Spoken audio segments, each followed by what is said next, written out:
This is not an expansive view of a flourishing farm. It is the new reality of Lake Victoria as we see it from Dunga Beach in Kisumu.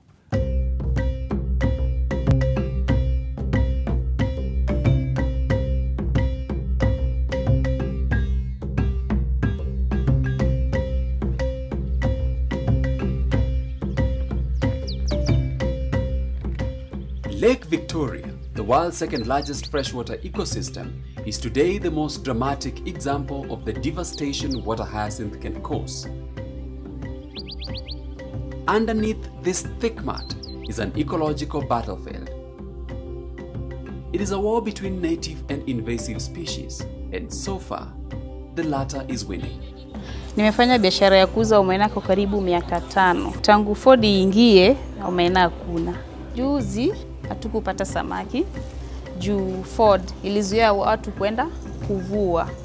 Juu time yao ya kuvua ilipata kama upepo ishairudisha huko. Sasa kutoka kwenda baharini ilikuwa ngumu.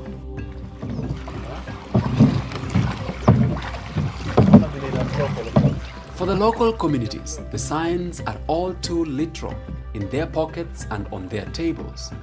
Fishing is a livelihood they may soon give up, and fish, a delicacy whose scarcity and rising prices they may have to get accustomed to. Fordini, okine kaka ko wachiko kani, kai ko wachni wachiko. To ko biro kama nende. To nyalo tiyo kata ndala reyo, ko tamie. Koro mane sira majina eno to ko wuok to nedi ni yuda to ko dak mang'eny. Mutiyo kata jumba reyo, to lal ke chudo mani puonegi. Dimiyo gogo ko usikore piny. This plant, like all living things, continually tests the boundaries of its range. Satellite images taken over the past 30 years capture the progression of its occupancy of the lake. And being a free-floating freshwater weed, it is easy to understand how it effortlessly conquers new locations. The marvel, however, is its prolific breeding that enables it to take over hectares of lake surface and alter ecological systems. Today, in the Kenyan territorial waters alone, 4,000 hectares of water surface, an equivalent of 40 square kilometers, is tightly under hyacinth occupancy. It has a seed bank. The seed bank itself is the one that degenerates into another water hyacinth. A single seed pad of water hyacinth has got around 200 seeds. So that means multiplication and expansion is very high. And the seeds are equally stubborn because they can actually live between 15 to 20 years dormant and they can still come up. It also reproduces vegetatively using the buds and also stolons, those long, So its reproduction process is quite fast. At Kenyatta University in Nairobi, Professor Simon Onywere and his students are using geographic information systems to understand the distribution of water hyacinth in territorial waters of the 3 countries, Kenya, Uganda, and Tanzania. Their findings? Despite owning just 6% of the lake, Kenya is worst affected by the weed, and especially in one section, the Winam Gulf. In Tanzania, the winds are blowing, and any water hyacinth that attempts to grow there is actually blown towards the north. And the bay, our Winam Gulf being a more quiet bay, all this water hyacinth accumulates around that bay, and therefore that explains why you find a huge amount of this in that particular area. Winam Gulf finds itself between strong onshore winds and a heavy inflow of mineral-rich river water, a recipe for the supply and sustenance of water hyacinth. Approximately 250 kilometers from the Gulf lies East Africa's largest indigenous mountain forest, the Mau Complex.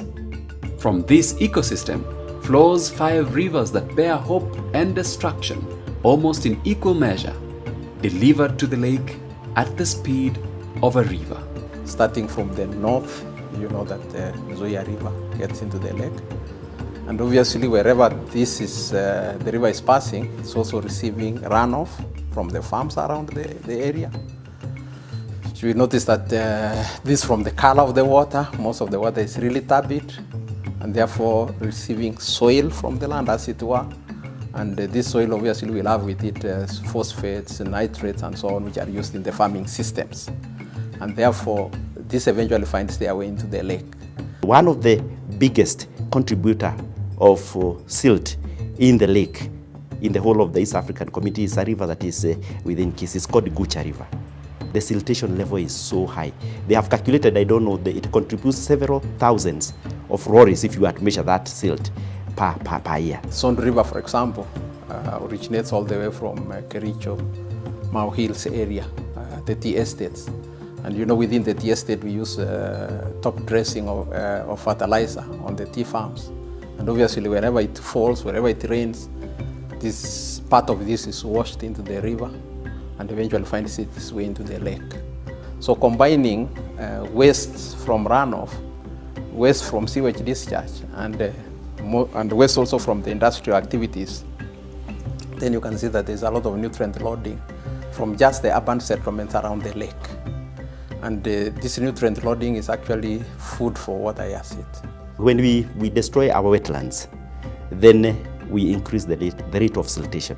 They were designed naturally. Science actually worked as a filter. We say they provide what is called buffering capacity. So as the water comes from the lake, the water is filtered before it gets into the lake. So essentially, because of the development we are having, we find that most of these wetlands have either been destroyed for human habitation, for development, and therefore removing the sieve that would reduce, protect the lake from, incoming influence from the upper catchment. And therefore these have been destroyed, and that's why there's a lot of soil getting into the lake.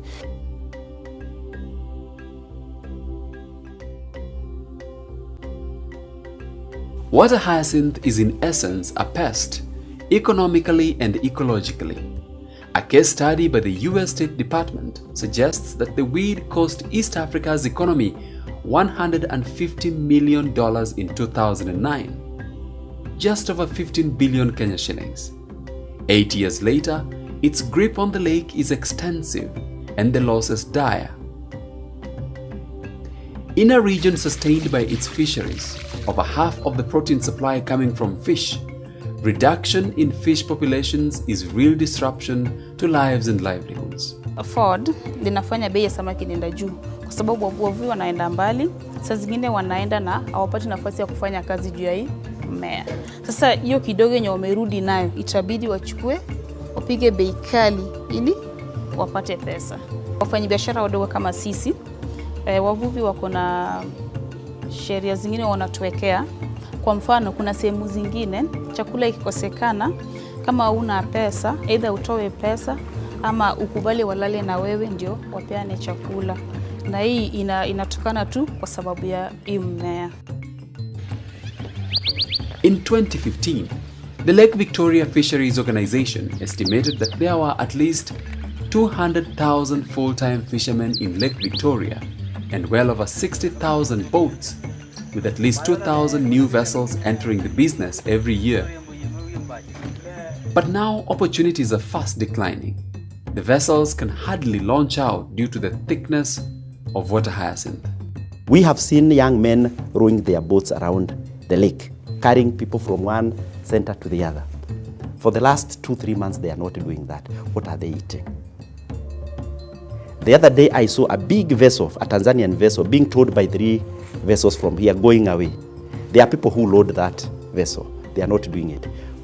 What are they eating? Wengi wao wanawacha sasa kuvua, wanaingia kwa kazi zingine kama kuendesha pikipiki ama kazi zao zingine zenye wanajua. Kwa hivyo ikiendelea kukua, ni sisi ndio tutaumia, sisi wa kwanza watu wa biashara.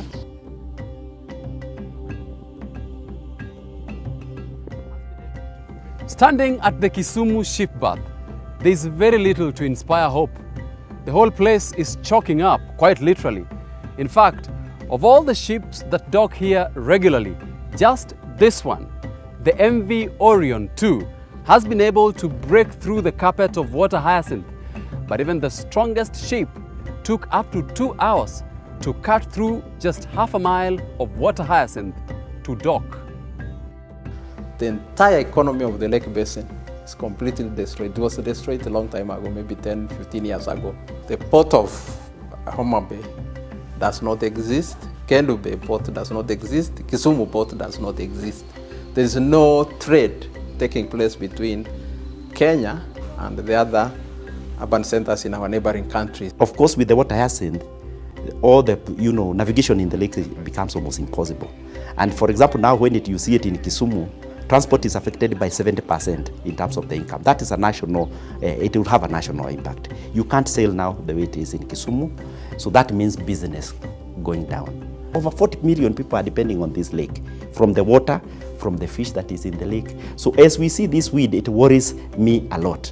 If we don't address it today or tomorrow, it will continue being, actually the problem last year probably is not the same as the problem today. So we need to act, and act now.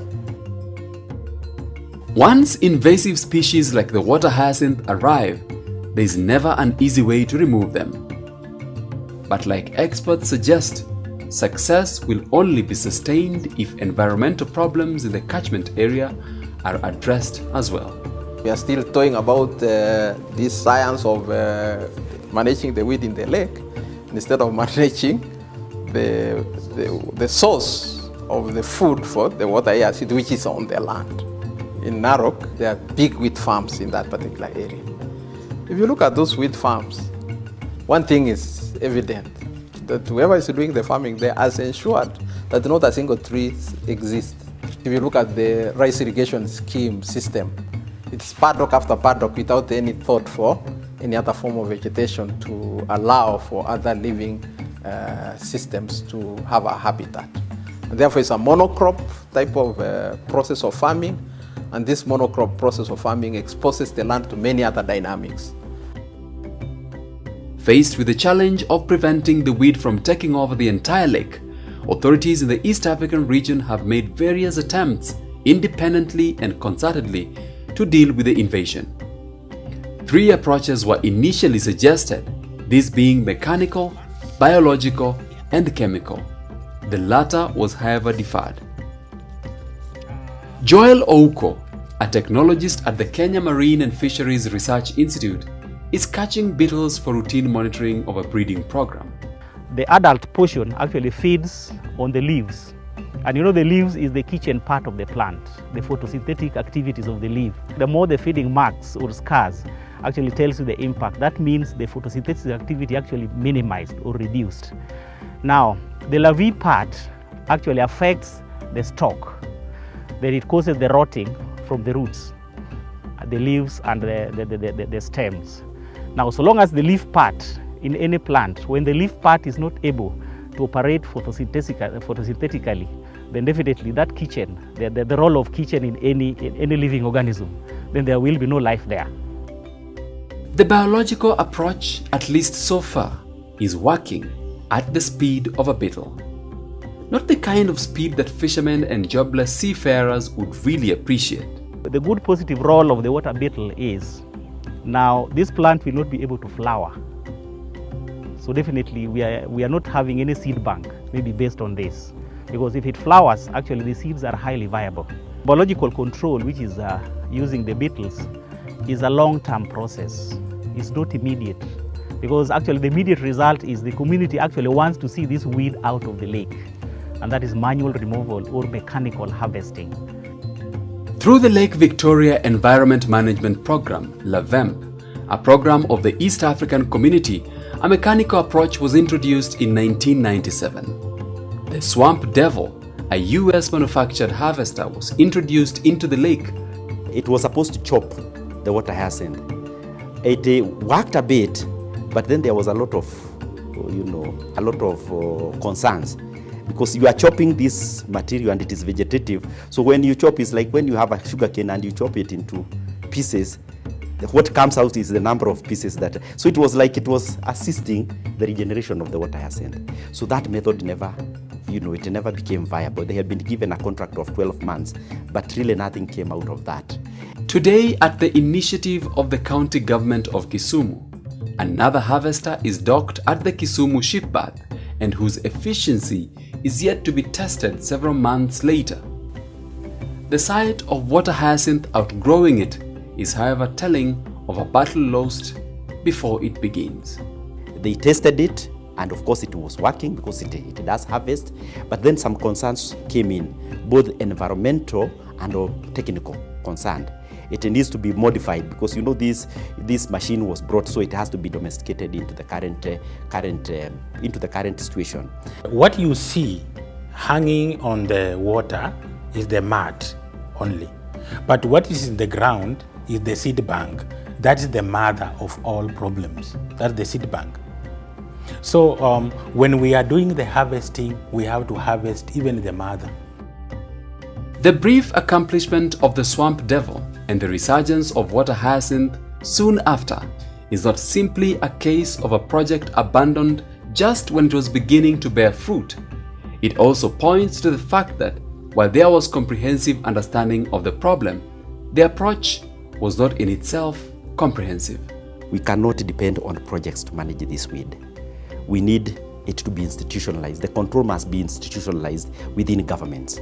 And it's not only at the county, it's not only at the national level, even at the commissions level, the regional level, because it's a weed that, because even if Kenya controlled the weed 100%, and still the other partner states has not institutionalized the management of the weed, it will still be a problem. Sisi kama wafanyabiashara tungeomba tu serikali watusaidie, waone jinsi wanaweza toa hii mmea hapa. Kweli tunaumia sana sana sisi wafanyabiashara, pamoja na watoto wetu tunaumia.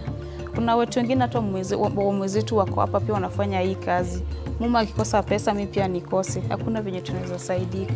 Tunaumia. Lake Victoria cannot be seen simply as a victim of a rapidly spreading invasive weed, but as bearing potential to end the problem through a holistic ecosystem reclamation approach. It is useful to think about the invasive weed in Lake Victoria just like we think about flu and any other infectious disease. Millions of people across East Africa whose lives are dependent on Lake Victoria are still optimistic that water hyacinth will one day be eliminated from the lake. At the break of that dawn, vessels will cruise again, and the hum of ships and ferries in the port cities and towns will revive business one more time, ringing out the return of many jobs. For now, they stare at the lake in the hope that the offshore winds will be strong enough to drag with it a sizable amount of water hyacinth, opening up ways into the water.